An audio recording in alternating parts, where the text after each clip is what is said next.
When we arrived, we were really shit scared. Everybody was. And everybody was quiet and everybody was cowed. People who had been big characters on the boats and so on. Everybody looked absolutely drained. We didn't know what was going to happen. You know, we thought, are we here for years and years? That's what Ben Gavir was telling everybody. And then we go to our prison cell and the guards are obviously complete thugs. And they come to our prison cell and they start smashing on the doors. We've just been processed. We've just been put in our cells. Nobody had really slept for days. And they start bashing on the doors and they start saying, stand up, stand up. And we stand up and then they turn the lights on. They laugh at us. They turn the lights off.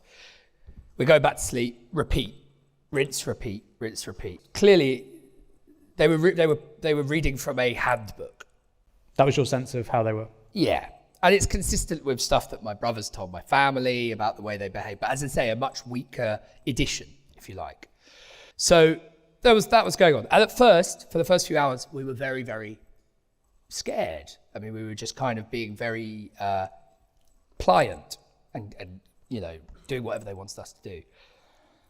And then something really started to shift, actually. Now, again, I say this with a strong caveat. I'm half Palestinian, but I have passport privilege. I've got a British passport. I've got a European name, and my mum is European. So, you know, it's not the same as if you're a row of Palestinian prisoners in cells. But we were able to shift the power dynamic throughout the day. Because at first we were very cowed and we were sort of doing whatever they asked us to do.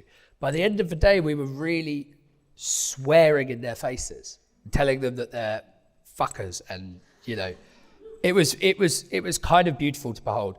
So there were loads of Muslim guys in the cells nearby, and they started doing the call to prayer in the cells, and you can imagine that the guards didn't like that very much. And they kept banging and saying, shut up, shut up. And they wouldn't shut up. They got louder and louder.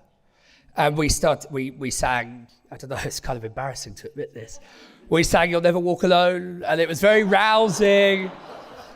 And you know, they were threatening to pepper spray us through the bars. And the more they did that, the louder we got. And yeah, you know, so again, we have power on our side because of our passports, because of our, but it was, nonetheless, in the space of like 12 hours, 15 hours, we really managed to turn the tables on them.